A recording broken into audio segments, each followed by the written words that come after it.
कर ले शादी। तो दादी की उम्र थी 80 साल। तो पूछ ही लिया इसने, दादी मेरी शादी से आपको क्या मिलेगा? मैं शादी करूं ना करूं, आप क्यों इतने पीछे पड़ी रहती है? तो इसने जवाब दिया, बेटे तेरी शादी में मैं जीन्स डाल के नाचूं।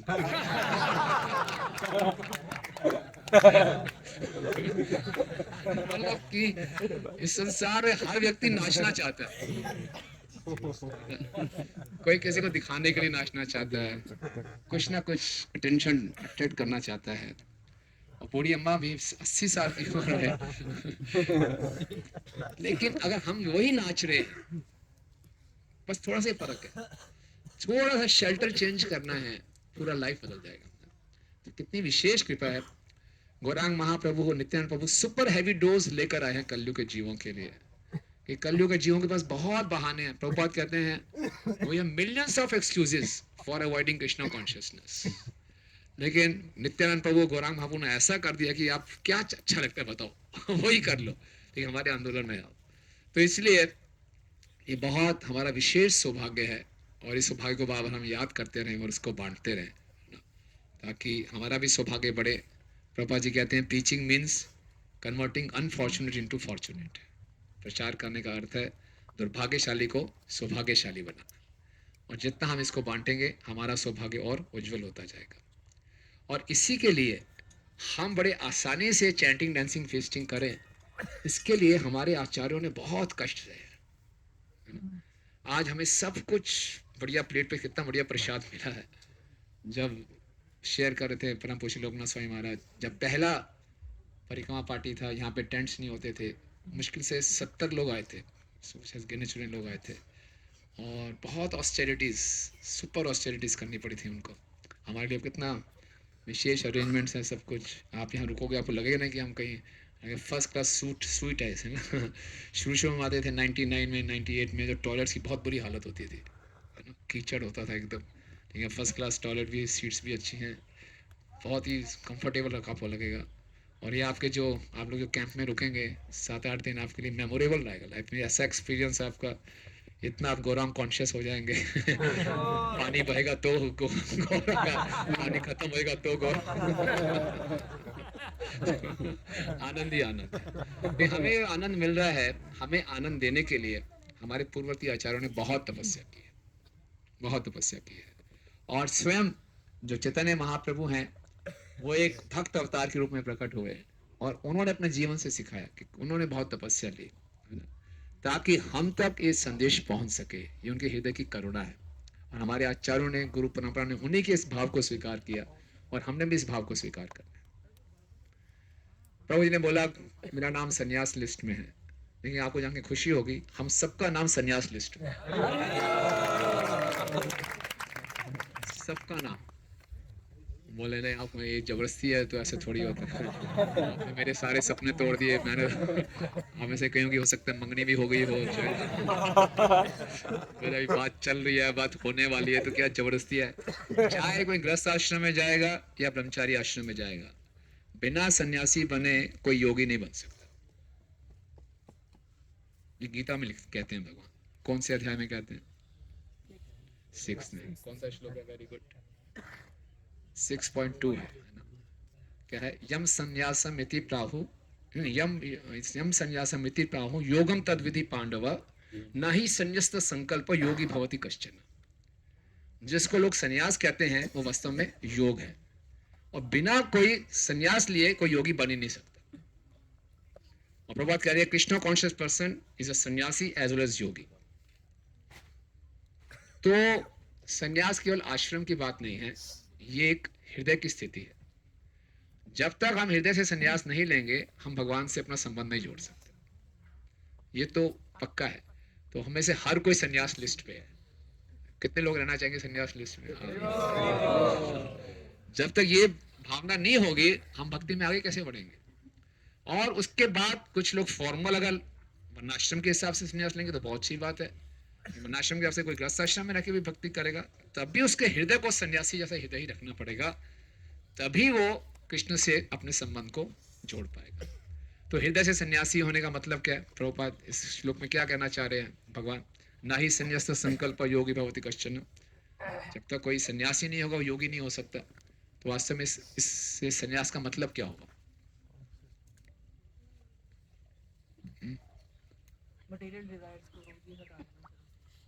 मटेरियल डिजायर्स को हटा देना और फिर क्या रखना? केवल कृष्ण को संतुष्ट करना। सन्यासी means no desires for sense gratification. मंजूर है? डर लग रहा है। No desire for sense gratification. तो हमें लगेगा हमारा जीवन फीका पड़ जाएगा। अब सोचिए यहाँ पे प्रसाद बट रहा हो और मिष्टी दही ना हो, सुबह गुलाब जामुन ना हो, तो ये थोड़ा प्रसाद फीका लगेगा। तो सन्यास का अनेक अर्थ है प्रभुपाद जी का। ऐसा नहीं है कि भक्ति में आनंद नहीं है। वास्तव में जो जीवात्मा है आनंद में अभ्यास, हम सब आनंद की खोज में हैं, और कृष्णा कॉन्शियसनेस में ही असली सेंस ग्रेटिफिकेशन होती है। बाकी जो हो रहा है वो सेंस ग्रेटिफिकेशन के लिए गलत, एक झूठा प्रयास हो रहा है, फॉल्स अटेम्प्ट हो रहा है। क्योंकि संसार में कोई भी व्यक्ति अपनी सेंसेस को संतुष्ट कर ही नहीं सकता। कृष्ण गोविंद है, वो ही हमारी इंद्रियों को संतुष्ट कर सकते हैं अगर हम उन्हीं इंद्रियों को संतुष्ट करेंगे। तो वास्तव में कृष्णा कॉन्शियसनेस में ही सेंस ग्रेटिफिकेशन है। भक्ति का मतलब है एटर्नल सेंस ग्रेटिफिकेशन। भक्त भगवान की इंद्रियों को संतुष्ट करता है, भगवान भक्तों की इंद्रियों को संतुष्ट करता है। बस ये ट्रांजैक्शन चलता रहता है, यही भक्ति है। और इससे हम अलग हटेंगे, भगवान को भूल के अपनी इंद्रियों को संतुष्ट करने का प्रयास करेंगे, जितना मर्जी प्रयास कर ले संभव ही नहीं है। तो इसीलिए प्रयास करने आज हम यहाँ पे नवद्वीप की परिक्रमा में हैं कि हम सब हृदय से सन्यासी बन सकें। तभी हम भक्ति का वास्तव में असली रस है वो प्राप्त कर पाएंगे। और यही सिखाने के लिए महाप्रभु आए हैं। वैराग्य विद्या निज भक्ति योगा शिक्षा तमेका पुरुषा पुराणा श्री कृष्ण चैतन्य शरीर धारी कृपाब्ध हेत्वा हम प्रपद्ये। वैराग्य विद्या निज भक्ति योग, ये तीन चीजें सिखाने आए हैं। वैराग्य, विद्या और अपनी भक्ति कैसे करनी है। चैतन्य महाप्रभु कृपा करके हम ये सिखाने आए हैं। वो कृपा के सागर हैं, उनकी हम शरण ग्रहण करते हैं। इस सामू भट्टाचार्य ने चैतन्य शतक लिखा था, उनके उसमें 100 श्लोक लिखे थे, उनमें से एक श्लोक ये था।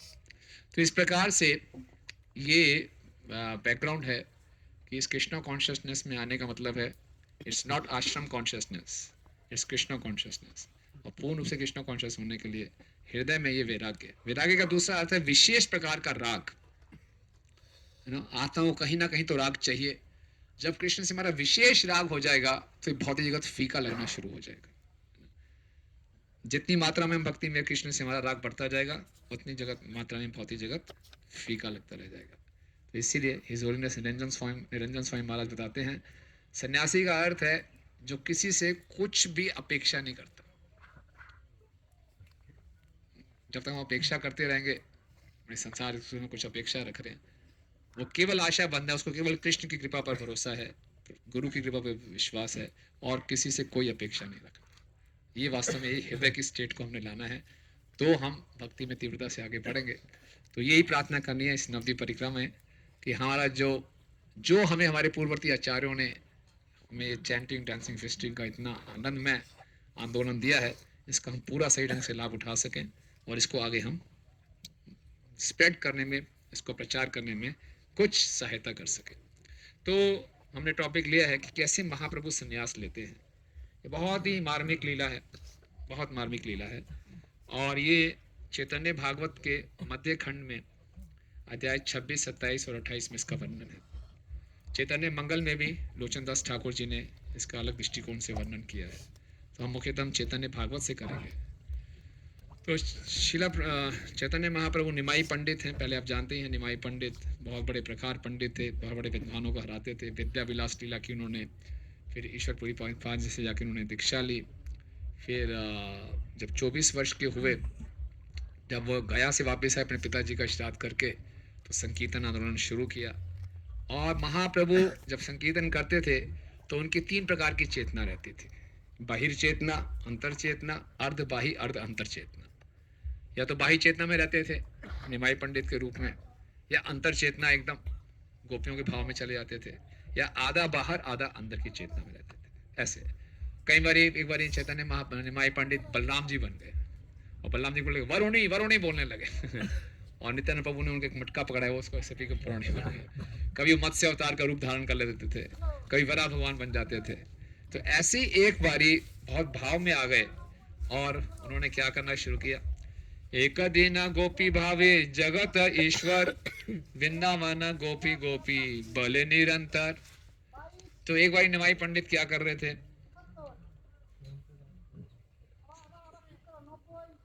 जगत के ईश्वर हैं लेकिन गोपियों के भाव में आकर क्या कह रहे हैं, वृंदावन वृंदावन गोपी गोपी कह रहे हैं ऐसे।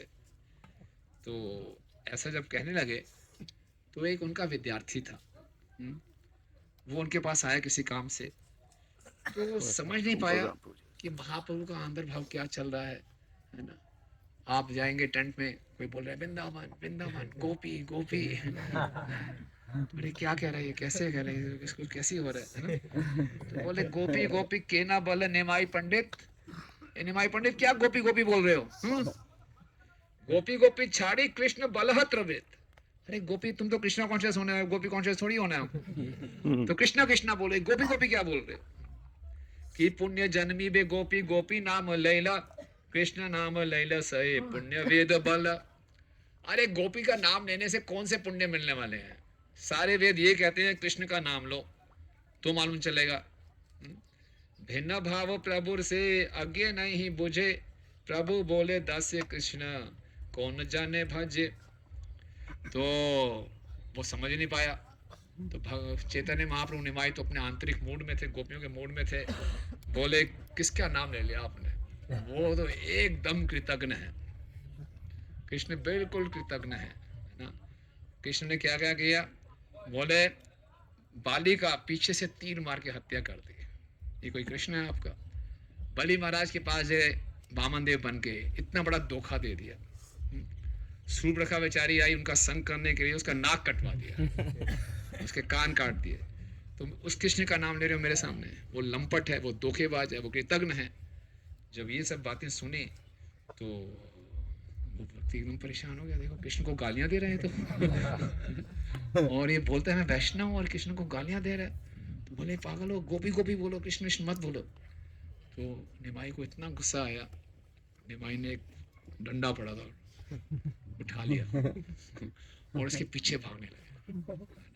वैसे ही प्रेमावेश में थे और बेचारा जो उनका विद्यार्थी था जोर से भागा, क्योंकि चैतन्य महाप्रभु का साइज बहुत बड़ा था ना, 6.5 फीट और बहुत चौड़ा उनका सीना था और बहुत बलवान लगते थे। और एक डंडा उठा के और पूरे आवेश में है, एकदम भाग रहे हैं पीछे तेजी से।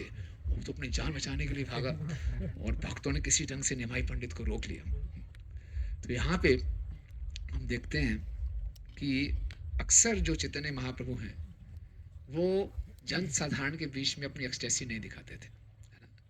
जब महाप्रभु दक्षिण भारत की यात्रा में भी गए थे संन्यास लेकर, तो राजमुंद्री में कावेरी नदी के तट में उनकी भेंट किससे होती है, रामानंद राय से।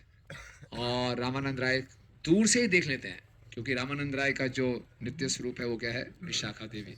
महाप्रभु राधा रानी के मूड में है, दूर से ही देख लेते हैं। पहली मीटिंग में दोनों को ऐसे आलिंगन करके मिलते हैं, जमीन पर लौटना शुरू कर देते हैं।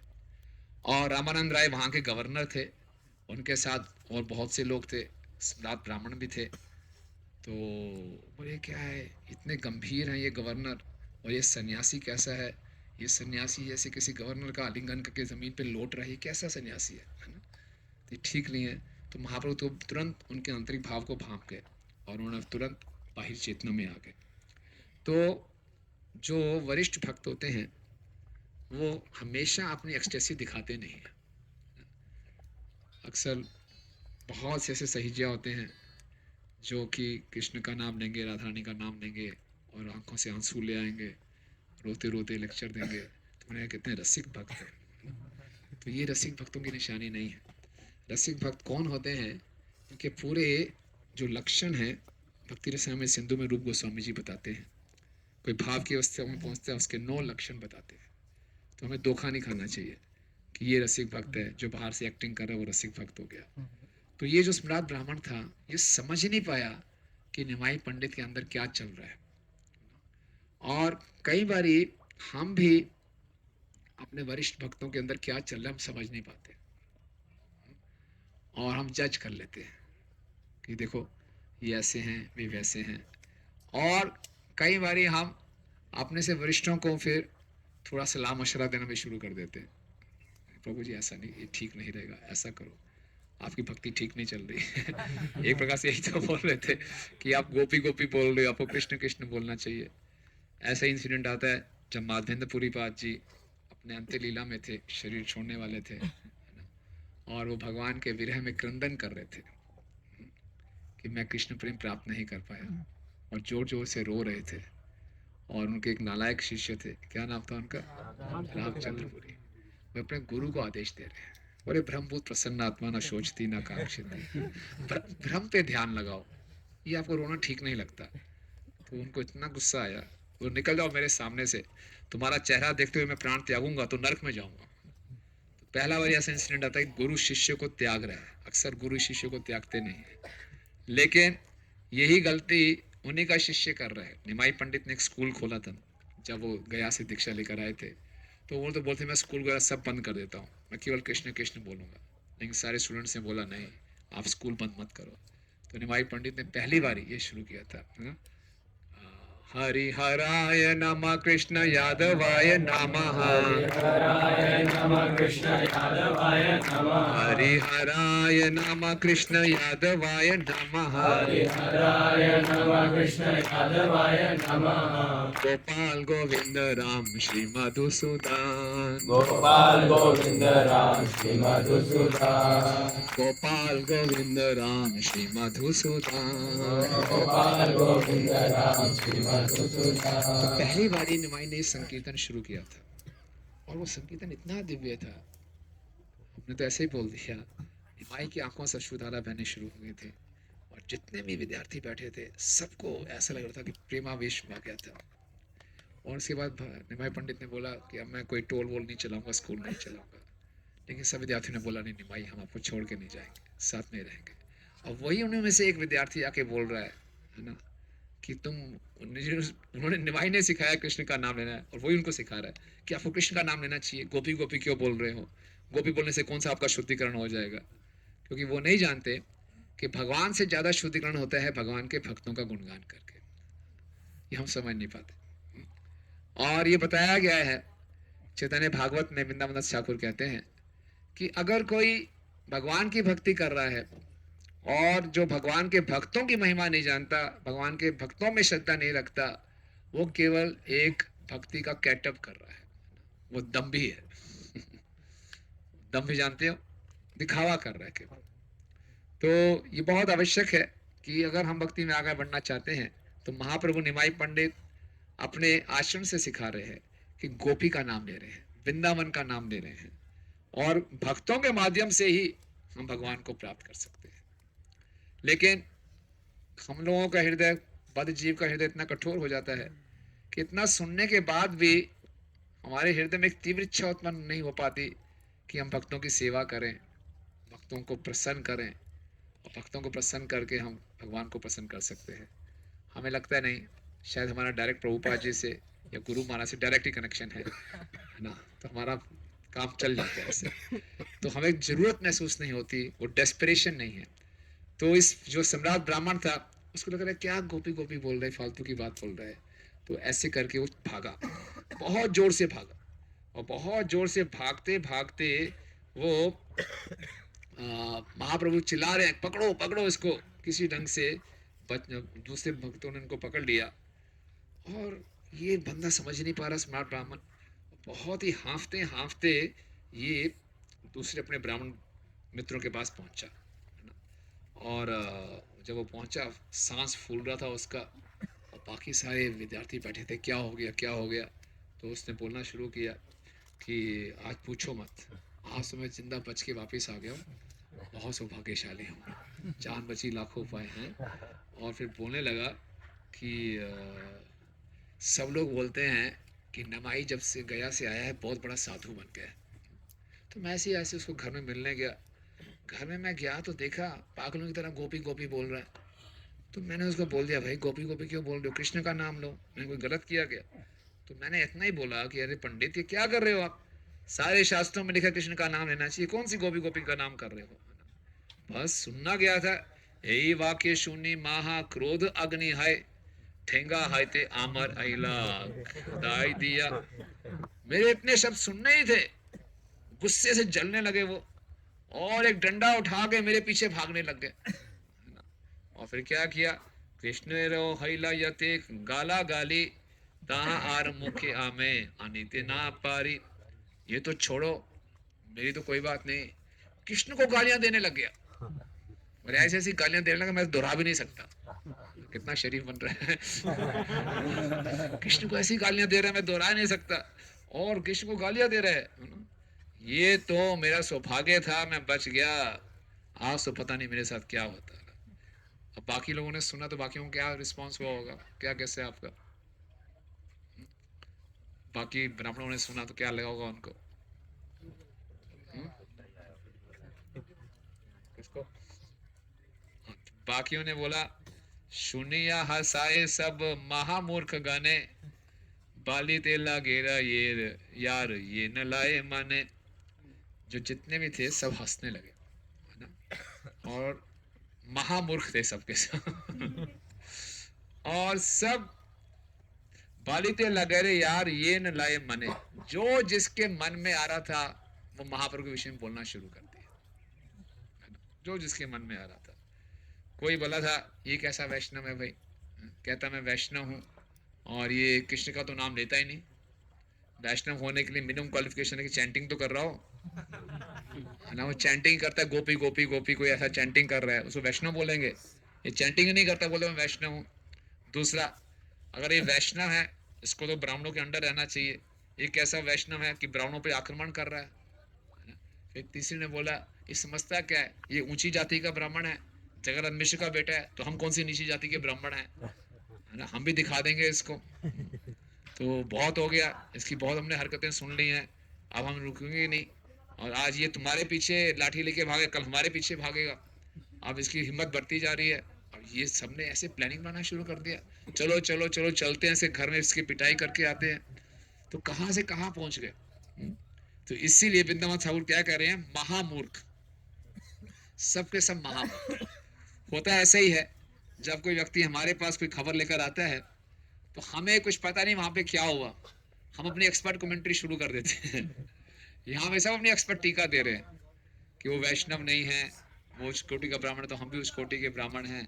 सब तरह तरह के कमेंट्स दे रहे हैं। और हम देखते हैं कि भक्तों के समाज में भी ऐसा होता है, कोई व्यक्ति आके हमें कुछ बोलता है, बिना पूरी बात सुने, बिना परिस्थितियों को जाने, हम भी कुछ ना कुछ अपने कमेंट्स देना शुरू कर देते हैं। और अधिकांशतः जो हमसे व्यक्तियों के प्रति अपराध होते हैं वो इसी कारण से होते हैं। कोई व्यक्ति ऐसे नहीं बोलता चलो प्रभु अपराध करने का समय आगे, थोड़ा अपराध करते हैं। चलो यार 4 बजे अपराध करना था, वो बैठे थोड़ा कुछ अपराध करें, चैंटिंग तो हो गई, कुछ अपराध बच गया, चलो कर लें। ऐसा तो होता नहीं है, ऐसे कैजुअली होता है। कोई आगे कुछ कुछ बोलेगा और हमें भी अच्छा लगता है दूसरों के बारे में कुछ कमेंट देने में। जो जिसके मन में आ रहा बोल रहा है, किसके अगेंस्ट बोल रहे हैं, परम पुरुषोत्तम भगवान के। देखिए, तो कोई हमारे लिए बोले हमारी क्या औकात है। भगवान को भी लोग नहीं छोड़ रहे हैं और बोल रहे हैं वो कैसा ब्राह्मण है, कैसा वैष्णव है, कृष्ण को गालियां देता है, छी छी छी, वो सही ब्राह्मण नहीं है, हम भी दिखा देंगे, वो जगन्नाथ मिश्र का बेटा तो हम भी ब्राह्मण के बेटे हैं, ये है वो है, पता नहीं क्या क्या बोलना शुरू करते हैं। किसी ने भी धैर्य से नहीं बोला यार रुको, यही निमाई पंडित है जो हमें शिक्षा देता है, यही निमाई पंडित कितना बड़ा विद्वान है, क्या इसको शास्त्रों का सार नहीं मालूम हुआ? किसी के अंदर वो नहीं। तो तुरंत कंक्लूजन पे जंप करना। इंग्लिश में कहावत है, the most dangerous jumping is jumping to the conclusions. तरह तरह के लोग छलांग लगाते हैं। कोई कहाँ से छलांग लगाता है, कोई कहाँ से छलांग लगाता है, कोई ब्रह्मचारी आश्रम में छलांग लगाता है, कोई ब्रह्मचारी आश्रम से ग्रस्त आश्रम में छलांग लगाता है, कहाँ छलांग लगा रहा है। लेकिन सबसे खतरनाक छलांग है कंक्लूजन पे जंप कर देना, है ना? एज्यूम कर लेना कि ऐसा ही हुआ होगा। और इससे बहुत वैष्णव अपराध होते हैं, है ना? और ऐसा क्यों करते हैं? हम किसी के बारे में कमेंट देते हुए डरते क्यों नहीं? किसी के बारे में कमेंट देने में अच्छा क्यों लगता है? सोचा कभी? हम सोचते हैं कि हमें कोई फॉल्ट है ही नहीं। हमें तो फॉल्ट है ही नहीं। हम बड़े विद्वान हैं, बड़े विद्वत्ता की फीलिंग आती है। हाँ, अपना अहंकार बढ़ता है कि हम अपना अहंकार बढ़ता है। हाँ, अपने को महान मानना। अपने को महान मानना, पिछले जन्म का कर्म। पिछले जन्म के कर्म। यस प्रभु, ग्लोरिफिकेशन डाइजेस्ट नहीं होता। इसका ग्लोरिफिकेशन तो करना है क्या, वो तो बुराई करने का मौका मिल रहा है, तुरंत हम जंप करते हैं बुराई करने के लिए, मौका मिल जाए। ईर्ष्या द्वेष, सही बात है। भक्तिविनोद ठाकुर बताते हैं ये हमारी हृदय की दुर्बलता है, इसको हृदय दौर्बल्यम कहते हैं। और 4 प्रकार की अनर्थ गिनवाते हैं, उसमें एक अनर्थ है हृदय दुर्बलता। और इस हृदय दुर्बलता के 4 भाग बताते हैं। पहला भाग बताते हैं फॉल्ट फाइंडिंग। अगर हम किसी में दोष ढूंढ रहे हैं तो इसका मतलब है कि हमारा हृदय बहुत दुर्बल है, हार्ट डिजीज है हमें। क्योंकि जब हृदय कमजोर होता है तो बड़ा अच्छा लगता है, एक सुकून सा मिलता है, किसी में फॉल्ट देख लेंगे, चलो मैं कुछ हूं। दूसरा हृदय दुर्बलता का लक्षण है द्वेष। हमारा हृदय सहन नहीं कर सकता कोई हमसे बेहतर हो जाए, दूसरे की उत्कृष्टता असहनीय हो जाती है। और तीसरा हृदय की दुर्बलता होती है भौतिक वस्तुओं से आकर्षण। और चौथे प्रकार की हृदय दुर्बलता होती है स्व प्रतिष्ठा, अपना गुणगान सुनने की इच्छा। तो ये साधारण इस संसार में सभी लोगों में पाई जाती है, ये हृदय की कमजोरी। हम सभी हार्ट पेशेंट हैं। और भक्ति सिद्धांत स्वामी ठाकुर महाराज कहते हैं अगर कृष्ण को पाना है तो बड़ा मजबूत हृदय चाहिए, कमजोर हृदय नहीं चाहिए। क्योंकि कमजोर हृदय के हिसाब से जो कोई ये 4 गलतियां करता रहेगा उसके लिए कृष्ण का पाना बहुत कठिन है। तो कृष्ण को पाने के लिए बड़ा मजबूत हृदय चाहिए, मजबूत भी होना चाहिए और सॉफ्ट भी होना चाहिए। ये जितने भी स्मार्ट ब्राह्मण थे इनका हृदय दुर्बल भी था और बड़ा कठोर था। कठोर हृदय बड़ा दुर्बल होता है। कैसे? जल्दी टूट जाता है सही बात है। और जो नर्म हृदय होता है वो कभी टूटता नहीं, वो सब एब्जॉर्ब कर लेता है। जो नर्म हृदय होगा वो हमारा कोई आलोचना भी करेगा उसको एब्जॉर्ब कर लेंगे। जो नर्म हृदय होगा वो सबको माफ करने का चाहेगा। जो नर्म हृदय होगा वो सबको अकोमोडेट कर लेगा। जो कठोर हृदय का होगा वो किसी को स्वीकार नहीं करेगा, पर छोटी छोटी बात भी वो नाराज हो जाएगा। तो ये हम जान सकते हैं कि हमारा हृदय कठोर है कि कोमल है। हरे कृष्ण, आवाज आ रही है?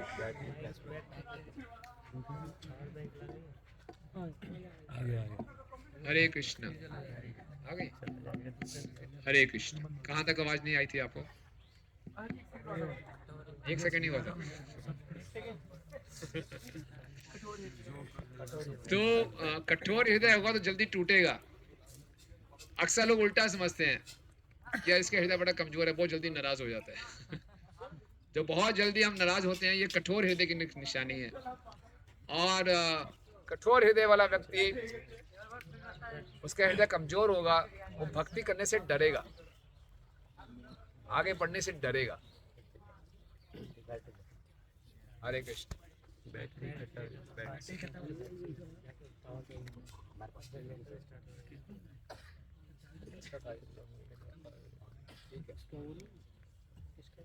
कोई बात नहीं, थोड़ा सा आवाज आ रही है पीछे प्रभु? इसको हटा देते हैं, जनरेटर चलने वाला है तो आवाज तब तक खत्म हो जाएगा। चलाने वाले ट्राई कर रहे हैं।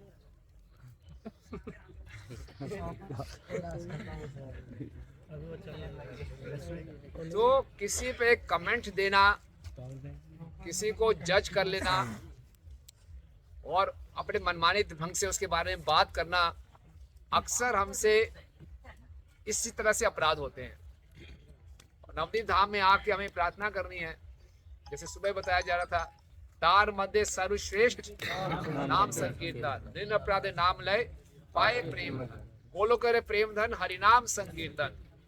बड़ी आसानी से कोई अपराधी से अपराधी व्यक्ति, पापी से पापी व्यक्ति भी कृष्ण प्रेम को प्राप्त कर सकता है। ये गौरांग महाप्रभु की विशेषता है। भक्तिविनोद ठाकुर जी नवदीप महात्म्य में बताते हैं, शास्त्रों में राधा कृष्ण का बहुत गुणगान किया गया है, राधा कृष्ण की भक्ति का।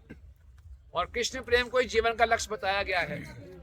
लेकिन ट्रैक रिकॉर्ड देखा जाए, बहुत विरले लोगों को, जीवों को कृष्ण प्रेम प्राप्त होता है, बहुत विरले लोगों को। तो बोले ऐसा क्यों? तो भक्तिविनोद ठाकुर कहते हैं, मैं आपको बताता हूँ ऐसा क्यों। क्योंकि कोई राधा कृष्ण की उपासना करेगा तो राधा कृष्ण की उपासना में अपराधों को कंसीडर किया जाता है, लेकिन गौरांग महाप्रभु नित्यानंद प्रभु की उपासना में अपराध नहीं देखे जाते। भक्तिविनोद ठाकुर जी कह रहे हैं, कोई अपराधी व्यक्ति भी है, वो गौरांग महाप्रभु की कृपा से कृष्ण प्रेम प्राप्त कर सकता है, लेकिन उसको सिंसियर होना पड़ेगा। क्या होना पड़ेगा? पीछे से आवाज आ रही है। So one has to be sincere only. अगर हमसे अपराध हो भी गए हैं, आगे आ जाइए बस। हाँ, थोड़ा आगे।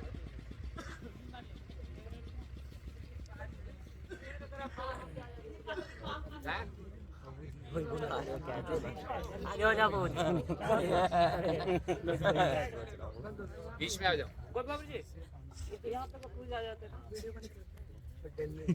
5-10 मिनट है कल से ऐसा।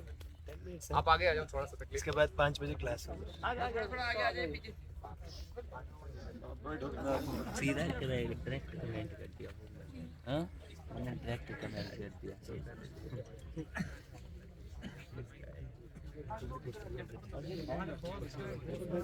नहीं, मैं तो नाम की गुड़ती थी, मुझे मालूम है। तो क्या बात चल रही है? सिंसियर भक्ति में होना पड़ेगा। तो ये विशेषता इस आंदोलन में, अगर हमसे अपराध हो भी गए हैं तभी हमारे पास स्कोप है कि हम प्रेम प्राप्त कर सकते हैं, कि अब हम सिंसियर होके उन अपराधों से बचें। तो इस संकीर्तन आंदोलन में इतनी शक्ति है। आपको मालूम है, गोलोकेरा प्रेम धन हरिनाम संकीर्तन, ये प्रेम धन क्या है? कौन सा धन हरिनाम संकीर्तन हमें दे रहा है? गोलोक का सबसे एक्सपेंसिव आइटम क्या है? वो किस रूप में बटता है? सबसे एक्सपेंसिव आइटम है? कौन सी सेवा सबसे टॉप मोस्ट है गोलोक में? रासलीला। क्या बात है, रसिक भक्त। तो गोलोक है प्रेम धन, यानी कि रासलीला। जिस रासलीला में भाग लेने के लिए ब्रह्मा जी, शिव जी, नारद जी, लक्ष्मी जी को परमिशन नहीं मिल रही, वो एक चंडीगढ़ का शराबी व्यक्ति हो, कोई मांस खाने वाला व्यक्ति हो दिल्ली का, वो भगवान की रासलीला में जाके प्रवेश कर सकता है। आप सोचो,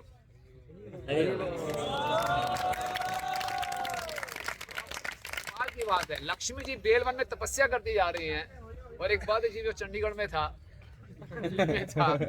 मांस खा रहा था, व्यभिचार कर रहा था, सब कुछ उल्टे सीधे काम कर रहा था।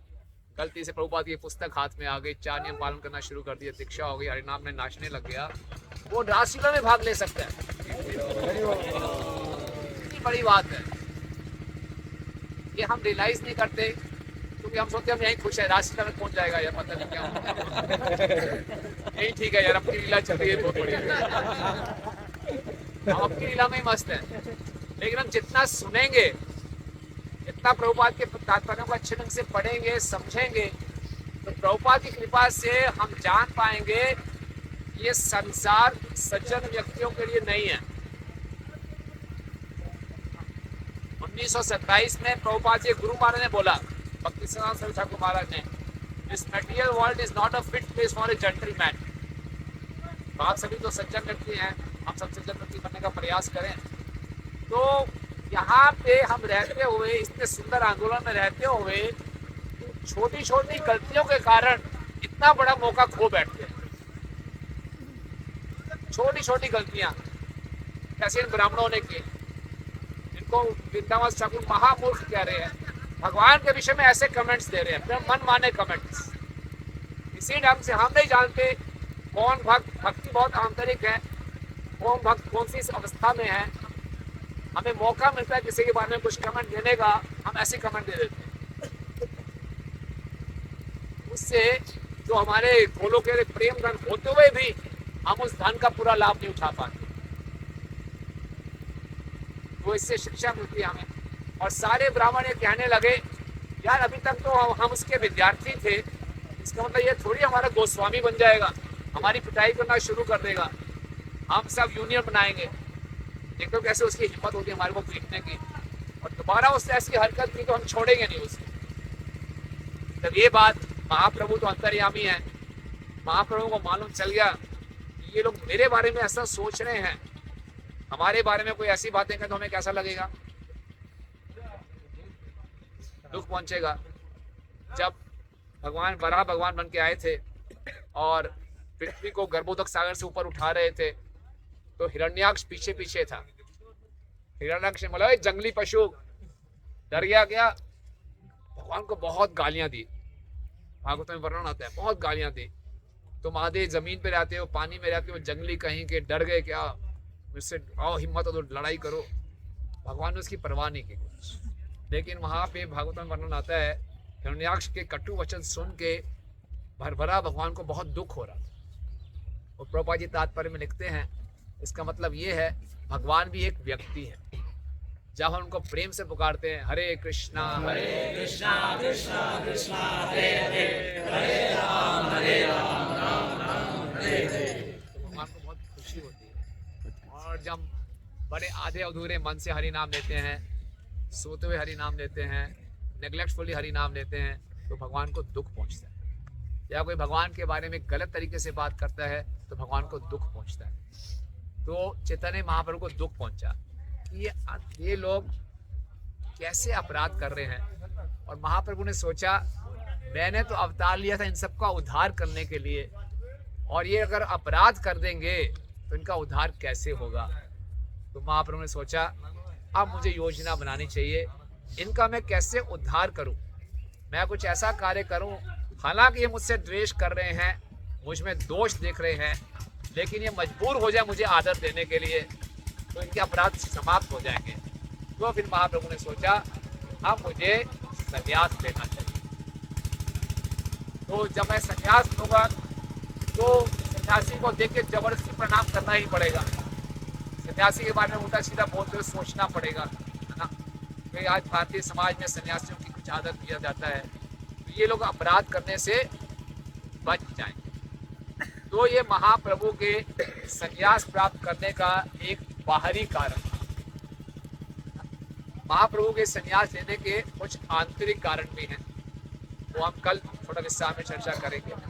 बाहरी कारण यही था कि जो लोग उनको समझ नहीं पा रहे हैं, स्नात ब्राह्मण हैं, और जो उनके प्रति अपराध कर रहे हैं, उनको अपराधों से रोकने के लिए महाप्रभु ने ये सोचा कि मैं संन्यास आश्रम की ओर बढ़ता हूँ, ताकि ये तो मुझे आदर देना ही पड़ेगा। प्रभुपाद जी भी कहते हैं अगर हमें कोई मायावादी सन्यासी भी दिखाई दे तो हमें उसको प्रणाम करना चाहिए, क्योंकि उसके अंदर वैराग्य है, उसकी वैराग्य को हमें आदर देना है। और जिस दिन हमने किसी सन्यासी को देखा और उसको प्रणाम नहीं किया तो कोई बड़ी बात नहीं है, वो सिर्फ उपवास रखें, ठीक है। तो बेटर है उपवास रखने से पहले प्रणाम ही कर दो, अच्छा है। तो इसलिए संन्यास जो आश्रम है उसकी महिमा बनाने के लिए है ये। तो महाप्रभु का ये बाहरी कारण था संन्यास लेने के लिए। तो उसके बाद महाप्रभु ने क्या किया, अपने सारे भक्तों के बीच में महाप्रभु बैठे थे और एक बहुत ही अद्भुत वाक्य बोला, जिसको सुनकर सबके सब लोग बड़े हैरान हो गए कि महाप्रभु ने कौन सी बात कह दी। महाप्रभु ने बोला करीला पे पीला खंड कफ निवारते, उलटिया आरो कफ बढ़ाई देहते। बोले मैंने एक विशेष औषधि बनाई थी जिसका नाम था पिपाली खंड, और ये पिपाली खंड कफ को दूर करने के लिए होती है, लेकिन कफ को शरीर से निकालने की जगह ये कफ को बढ़ा रही है। बड़ी गूढ़ बात है कि पिपाली खंड जो औषधि है आयुर्वेदिक, ये शरीर से कफ को दूर करती है, लेकिन मेरी जो औषधि है ये और कफ को बढ़ा रही है। ये महाप्रभु ने बोला। क्या मतलब हुआ इसका? इनअटेंटिव चैंटिंग है, अपराध कर रहे हैं। और क्या मतलब है? हाँ। जिसके लिए आए थे भगवान कृष्ण प्रेम देने के लिए हाँ जिस पर्पज से आए थे वो पर्पज ही उल्टा पड़ रहा है। हाँ, महाप्रभु सबका उद्धार करने आए थे, लेकिन लोग अपने आपराधिक मानसिकता के कारण उस कृपा को स्वीकार नहीं कर पा रहे और मेरे प्रति अपराध करके और नरक की तरफ बढ़ रहे हैं। तो पिपल खंडी जो औषधि थी वो शरीर से कफ को निकालने के लिए थी, इनका कफ और बढ़ता जा रहा है ना। लेकिन भगवान कितने कृपालु हैं, भगवान कितना सोच रहे हैं कि बद जीव से और अपराध ना हो, मैं तो उनका उद्धार करने आया हूँ, ठीक है ना। कई बार ऐसा होता है ना कि व्यक्ति हॉस्पिटल में जाता है और आईसीयू में एडमिट हो जाता है, जिस बीमारी को लेके वो हॉस्पिटल में आता है वो तो ठीक हो जाती है, कोई नई बीमारी पकड़ लेता है। कई बार हमारे साथ भी ऐसा होता है, हम भक्तों के संग में आते हैं, अपने कई पुराने जन्मों के उल्टे सीधे संस्कार पाप अपराध लेकर आते हैं, वो सब तो खत्म हो जाते हैं, कुछ नए हमने अपराध जनरेट कर देते हैं। तो विश्वनाथ चक्र ठाकुर जी माधुरी का नाम नहीं बताते हैं कि भक्ति में हमारे 4 प्रकार के अनर्थ होते हैं। सुकृतो उठा अनर्थ, दुष्कृतो उठा अनर्थ, और भक्ति उठा अनर्थ, और अपराध उठा अनर्थ। तो भक्ति करके हम कुछ नए अनर्थ भी जनरेट कर लेते हैं।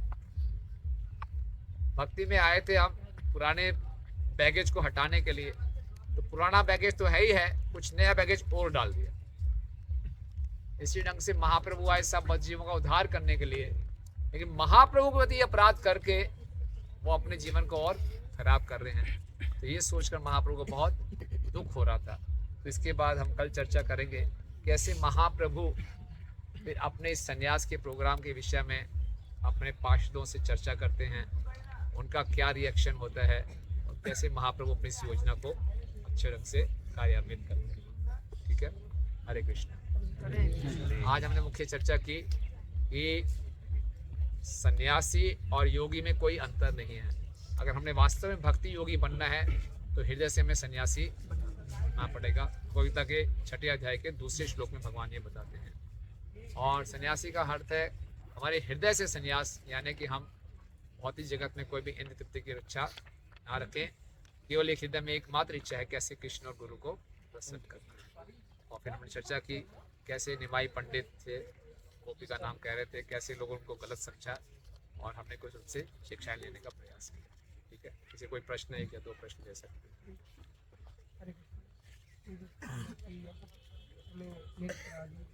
लेकिन हमें सब कुछ तो पता होता है कि ये करना है, ये नहीं करना, सब हमें डू डोंट्स पता है। लेकिन जैसे ही आते हैं तो हम अपराध करने लगते हैं, जज करने लगेंगे वस्तुओं को, तो वो मेंटलिटी समझ नहीं आता कि क्या करें। प्रभु जी का प्रश्न है कि हमें मालूम है अपराध नहीं करने चाहिए, नहीं जैसे भक्तों के बीच में आते अपराध करना शुरू कर देते हैं, तो कैसे बचे? तो जितना हम हरिनाम की महिमा सुनेंगे, जितना सुनेंगे कि ये आंदोलन कितना महत्वपूर्ण है, और जितना सुनेंगे कि ये हमें क्या दे सकता है, प्रयोजन के बारे में जानेंगे, तो उतने अच्छे ढंग से हम साधना करें। प्रयोजन के बारे में जानेंगे, इतना कुछ हमें प्राप्त हो सकता है। ये हमें भगवान का प्रेम, गोलोक का प्रेम धन, रासलीला में प्रवेश करवा सकता है। इतनी बड़ी ऊंची चीज़ है, और मैं क्या छोटी छोटी बातों में गलतियाँ कर रहा हूँ, तो फिर मैं उतना ज़्यादा सावधान हूँ। और फिर मैं ऐसे ही भक्तों का संग करूँगा जो बड़े अच्छे ढंग से भक्तों के साथ व्यवहार करते हैं, उन्हीं के साथ संग करके उनसे प्रेरणा लेके आगे बढ़ें। किसी को देखते भी हैं कि ये वक्त है, किसी का अपराध कर रहा है, वो बार बार कर रहा है, हम भी जाना चाहते हैं क्योंकि नहीं सुनना उसका, लेकिन देख के हमारा भी जैसे लगता है कि यार कमेंट कर रहा है उसके ऊपर, उनके ऊपर, तो अगर हम भी अगर कुछ ना बोले वहाँ से चले जाए तो हमारे ऊपर तो अपराध नहीं है। कोई व्यक्ति किसी भक्त के बारे में कमेंट दे रहा है तो मैं चुपचाप वहाँ से निकल जाऊँ, मैं तो अपराध नहीं कर रहा, क्या कहना है? आप निकल जाए तो अच्छा है। हाँ? वो बात कर रहे हैं उनको रोक सके तो हाँ, अच्छे ढंग से, ऐसे नहीं कि उनके प्रति अपराध करके निकले। आराम से निकल जाए, ठीक है मैं भी आता हूँ, प्रेशर लग गया।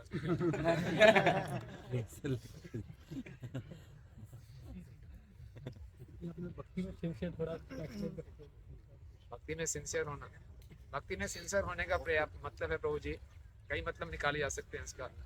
कि सबसे पहले हम जो भक्ति कर रहे हैं अभी पीछे परम पूजनीय भक्ति विज्ञान स्वामी महाराज ने लेक्चर दिया था हमारे ये बहुत अच्छी बात बताई। भक्ति में हम कोई भी क्रिया कर रहे हैं, अक्सर हम पूछते हैं कैसे, बोले कैसे की जगह पूछो क्यों,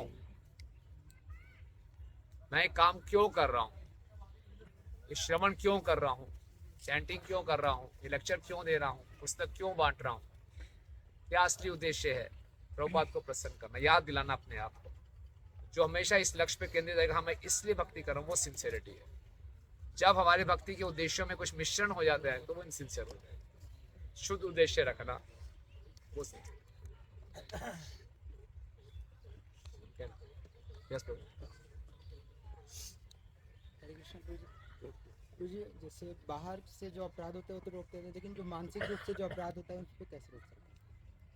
मानसिक रूप से भी अपराध माने जाएंगे, अपराध है वो। मानसिक रूप से पाप नहीं काउंट होते, अपराध काउंट होते हैं, है ना। कलयुग में पाप करना माफ है, अपराध करना नहीं, वो भी अपराध है, छूट नहीं है उसमें, सॉरी। कलयुग में संन्यास लेना तो मना है, कोई हाँ? कलयुग में संन्यास लेना तो मना है। हाँ। फिर कैसे संन्यास? कलयुग में संन्यास लेना मना है, लेकिन हमारा जो संन्यास है, हमने बोला सबसे पहले तो हृदय से संन्यास लें। एक बारी इस आंदोलन के प्रारंभिक वर्षों में जोड़ने जयदेव स्वामी महाराज लेक्चर दे रहे थे, तो सामने से एक ग्रस्त भक्त निकल रहे थे, बोले ही इज अ रियल सन्यासी। रियल सन्यासी है क्यों? वो जितना कमाते हैं सारा का सारा जो पेचेक है वो प्रभुपाद के चरणों में रख देते हैं। वो जो ग्रस्त थे उस समय थे वो गोपाल कृष्ण गोस्वामी महाराज थे। ये सन्यासी थे, अब भी सन्यासी हैं, समझे। तो वास्तव में जो भगवान गीता में बता रहे हैं, अगर मुझे प्राप्त करना है तो हृदय से संन्यास लेना ही है सबको। और फिर हमारी संस्था में महाप्रभु ने क्यों संन्यास ग्रहण किया? मुख्यतः प्रचार को आगे बढ़ाना। जो वैदिक शास्त्रों में संन्यास बताया गया है वो एक अलग तरीके का संन्यास है, उसकी रुकावट दी गई है। लेकिन जो हमारे संस्था में संन्यास दिया जाता है मुख्यतः प्रचार के आंदोलन को आगे बढ़ाना। कर्म संन्यास को मना किया, जिन्हें सारे कर्म छोड़ देना है, या ज्ञान संन्यास दिया, कर्म संन्यास दिया। यहाँ पे हम कर्म को नहीं छोड़ते, जो कुछ भी करते हैं कृष्ण की प्रसन्नता के लिए, तो ये संन्यास।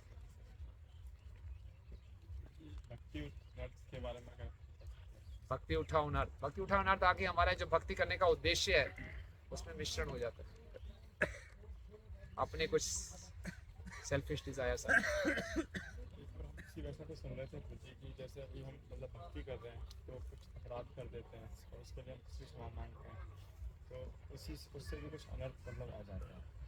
मतलब मैंने ऐसे क्षमा मांगने से अनर्थ आ जाता है, मतलब वो भी कहीं ना कहीं फिर वो भी हमारी भक्ति में बाधा आ जाती है, बाधा उत्पन्न करता है। अगर जैसे हम भक्ति करते करते कुछ मतलब कुछ गलती कर देते हैं तो उसी की वजह से भी कुछ अनर्थ। हाँ, गलती मतलब अपराध ही है।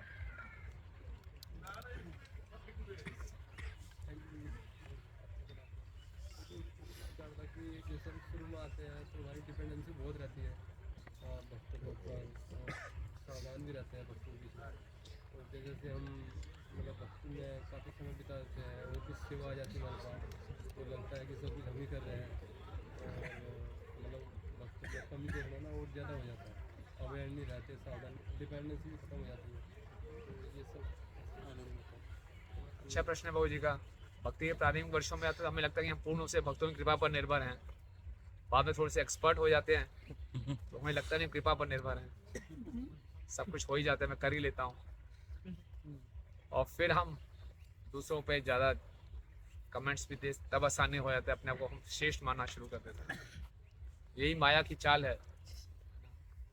प्रकृति क्रिया माणानी गुणे कर्माणी सर्वेशा अहंकार विमूढ़ आत्मा करता है। सावधान सावधान रहें। इसीलिए शास्त्रों को बार बार पढ़ना, सुनना, तो भक्तों के संग में रहना, अच्छे से श्रवण कीर्तन करते रहेंगे तो बार बार हमें याद दिलाते रहेंगे ये चीज़ गलत है, ये ठीक है, अपना ओरिएंटेशन ठीक होता रहेगा। भक्तों के संग में इसलिए रहना बहुत जरूरी है। और अगर समझ लो हम अहंकार बड़ा भी हुआ है तो भगवान ऐसे अरेंजमेंट करते हैं, भगवान इतने कृपालु हैं, किसी ना किसी भक्त के माध्यम से हमारा अहंकार कटवा ही देते हैं। कई भक्त अगर सीनियर के नहीं मानते तो उनको ऐसा जूनियर देते हैं वो उनको नचा देते हैं। जूनियर ठीक है तो कोई सीनियर कोई ना कोई भगवान की विशेष कृपा रहती है भक्तों पे कि तेरा अहंकार बढ़ने नहीं दूंगा। इंद्र की तो इंद्र ने भगवान का अहंकार काटा इतने अच्छे ढंग से। हमारे लिए इतना कुछ करने की आवश्यकता नहीं है भगवान को, हमारे से एक दूसरे से अहंकार कटवाते रहते हैं। लेकिन उसमें टाइम लगेगा। समझदारी इसमें ही है कि हम कभी ये शास्त्रों को पढ़ते हैं, सुनते हैं, तो उसमें हमें याद आता है बार बार, नहीं है सब कुछ कृपा से चल रहा है तो हम सावधान हैं।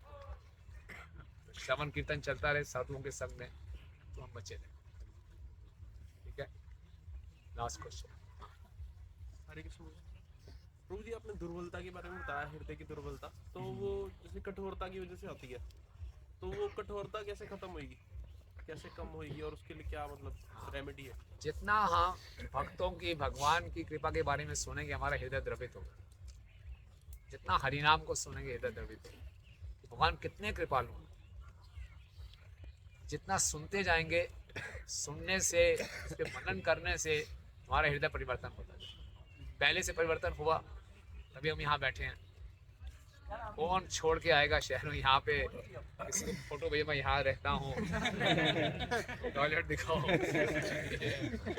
बोले हाय कितने कष्ट है, क्या कर रहे हो, नंगे पाँव चल रहा हूँ सड़क पे, क्या हो गया आपको, पागल हो गए हो। तो हो रहा है ना, कुछ परिवर्तन हो रहा है।